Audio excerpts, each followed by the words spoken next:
Hello दोस्तों, आप सभी का स्वागत है आपका अपना YouTube channel CK study centre में। चलिए दोस्तों, आज हम इस वीडियो में लेके आए हैं जीके जीएस की सीरीज़ का अति महत्वपूर्ण सवाल, जो कि सभी प्रतियोगी परीक्षाओं के लिए अति महत्वपूर्ण प्रश्न होगा और साथ ही साथ बिहार पुलिस को ध्यान में रखते हुए इस सीरीज़ को चलाया जा रहा है। चलिए दोस्तों, अगर आप मेरे चैनल पर नए हैं तो चैनल को सब्सक्राइब कर लें और बेल आइकन को दबा लें। दोस्तों, इस सीरीज़ का आपका पहला सवाल हो जाएगा, निम्नलिखित में से कौन नेपाल के वर्तमान राष्ट्रपति है। दोस्तों, आपको यह बताना है कि वर्तमान में नेपाल के राष्ट्रपति कौन है। तो आपका सही जवाब जो होगा वो सही जवाब option number A Ramchandra Paudel आपका राइट आंसर होगा। अगला सवाल आपका होगा, पोर्ट मोरस्बी किसकी राजधानी है। मोरस्बी किसकी राजधानी है। पोर्ट मोरस्बी जो वो किसकी राजधानी है, वो किस देश की राज्य की राजधानी है। तो आपको सही जवाब होगा पापुआ न्यू गिनी आपका राइट आंसर हो जाएगा। पापुआ न्यू गिनी आपका राइट आंसर हो जाएगा। अगला सवाल की ओर बढ़ते हैं। अगला सवाल आपका होगा, शरद यादव का पिछले दिनों में निधन हो गया, उनसे संबंधित निम्नलिखित में से कौन सा कथन असत्य है। इनसे संबंधित है, इनका कथन जो असत्य है, आपको इससे संबंधित जो कथन असत्य है वो कथन है, वे बिहार के लखीसराय सीट से 4 बार लोकसभा सदस्य रहे हैं। ये आपका यानी ये कथन स्टेटमेंट आपका असत्य है और वे 7 बार लोकसभा सदस्य रहे हैं। सही है।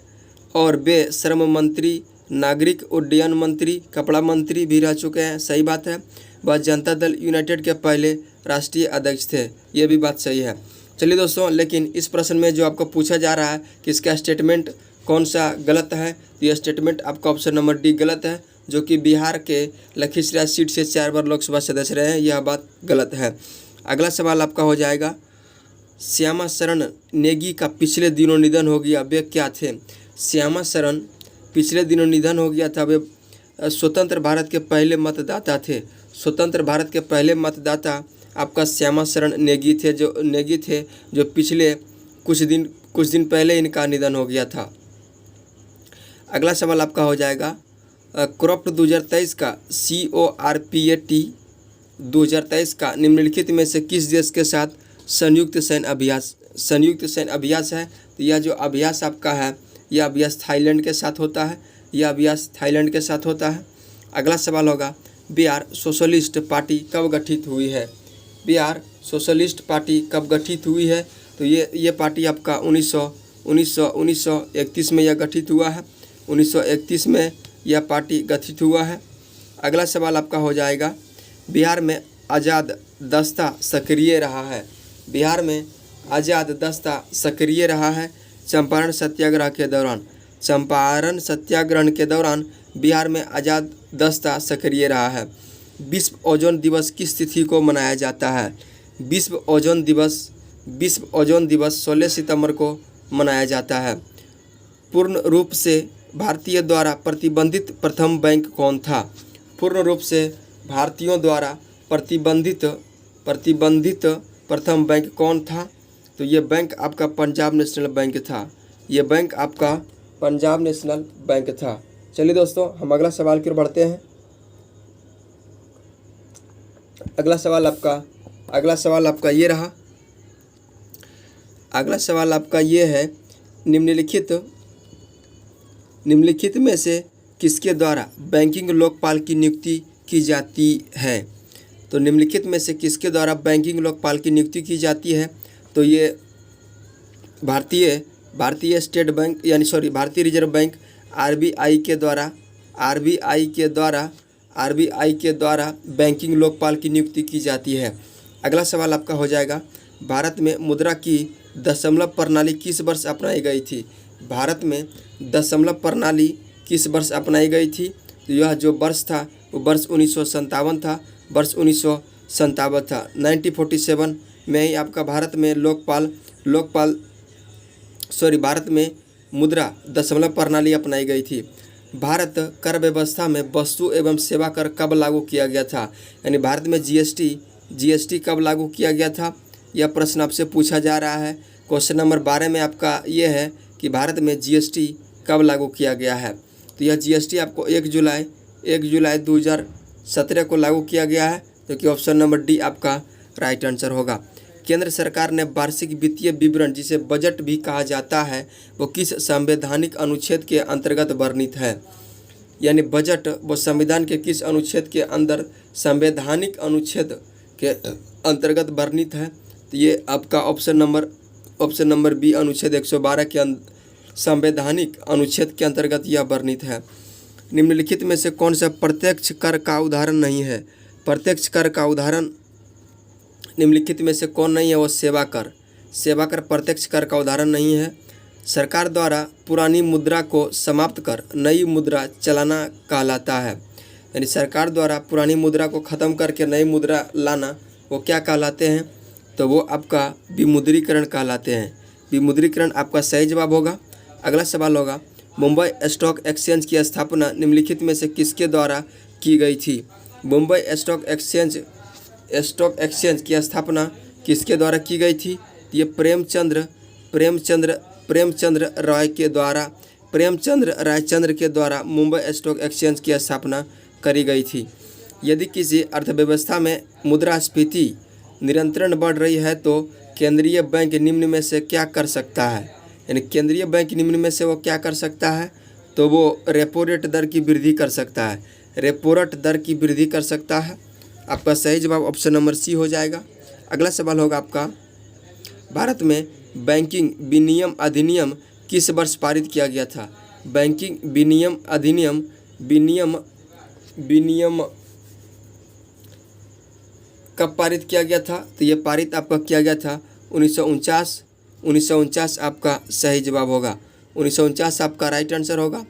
रुपये जारी किया गया, रुपये किसके द्वारा जारी किया गया? तो रुपये आपका भारतीय राष्ट्रीय भुगतान निगम लिमिटेड द्वारा यह रुपये जारी किया गया था, जिसे भीम BHIM हम लोग कहते हैं, शॉर्ट में भीम UPI, भीम एक UPI है, उसके द्वारा यह लागू किया गया था।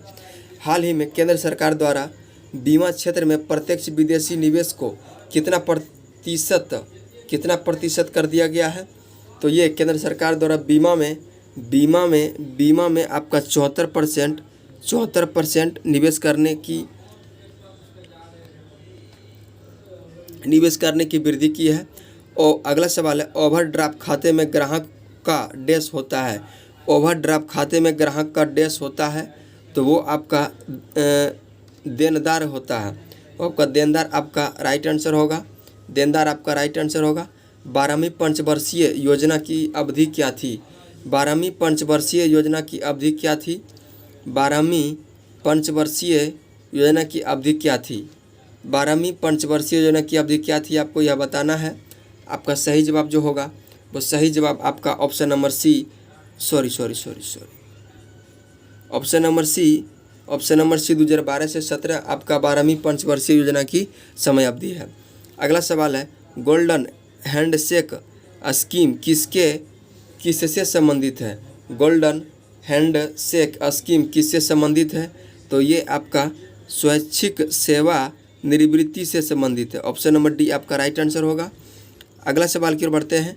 अगला सवाल आपका होगा, स्वामीनाथन समिति का संबंध किससे है? स्वामीनाथन समिति का संबंध जनसंख्या नीति से है। जनसंख्या नीति से है। स्वामीनाथन समिति का संबंध जनसंख्या नीति से है। अगला सवाल आपका होगा, कृषि को उद्योग का दर्जा देने वाला प्रथम राज्य कौन था?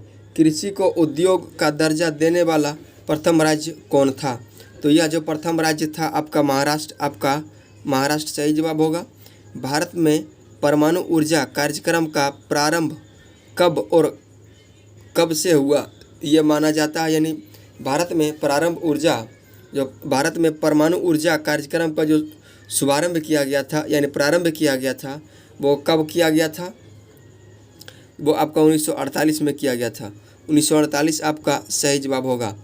अगला सवाल है, रावत भाटा परमाणु विद्युत संयंत्र कहाँ अवस्थित है? रावत भाटा परमाणु विद्युत संयंत्र आपका स्थित है राजस्थान में। राजस्थान आपका सही जवाब होगा। कृष्ण क्रांति का संबंध किससे है? तो कृष्ण क्रांति का संबंध ये आपका खनिज तेल उत्पादक से है। खनिज तेल उत्पादक से आपका सही जवाब होगा। अगला सवाल आपका होगा, किस देश की सहायता से कुडनकुलम परमाणु पावर परियोजना का स्थापित की जा रही है। यानी किस देश के साथ से,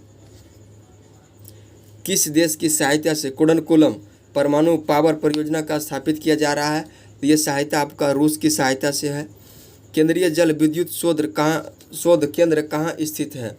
केंद्रीय जल विद्युत शोध केंद्र कहाँ स्थित है? तो यह केंद्र आपका खड़गवासला में है। खड़गवासला आपका सही जवाब होगा। मुद्रा पावर प्लांट किस राज्य में स्थित है? मुद्रा पावर प्लांट किस राज्य में स्थित है? वो गुजरात आपका सही जवाब होगा। अगला सवाल है, पहली औद्योगिक क्रांति किस देश में हुई थी? तो ये सही जवाब आपका होगा ग्रेट ब्रिटेन आपका राइट आंसर होगा। ग्रेट ब्रिटेन आपका राइट आंसर होगा। अगला सवाल आपका होगा, राउरकेला इस्पात संयंत्र की स्थापना कब हुई थी? राउरकेला इस्पात यानी राउरकेला लौह संयंत्र या इस्पात उसी को कहते हैं, वो कब स्थापित किया गया था और किसकी सहायता से किया गया था? तो ये सहायता आपका था जर्मनी के सहयोग से। अगला सवाल है, भारतीय औद्योगिक वित्त निगम की स्थापना कब की गई थी? भारतीय औद्योगिक वित्त निगम की स्थापना आपका जो किया गया था 1948 में किया गया था। चलिए दोस्तों, इस सेशन का आपका अंतिम सवाल होगा, खादी और ग्रामोद्योग आयोग अधिनियम किस वर्ष पारित किया गया था? तो यह जो वर्ष था 1956 आपका सही जवाब होगा। चलिए दोस्तों, ये रहा था आज का आपका इस जीके जीएस सीरीज का अति महत्वपूर्ण सवाल, जो कि सभी प्रतियोगी परीक्षाओं के लिए अति महत्वपूर्ण प्रश्न होने वाला है। दोस्तों, इस वीडियो को आप लगातार बने रहें और वीडियो को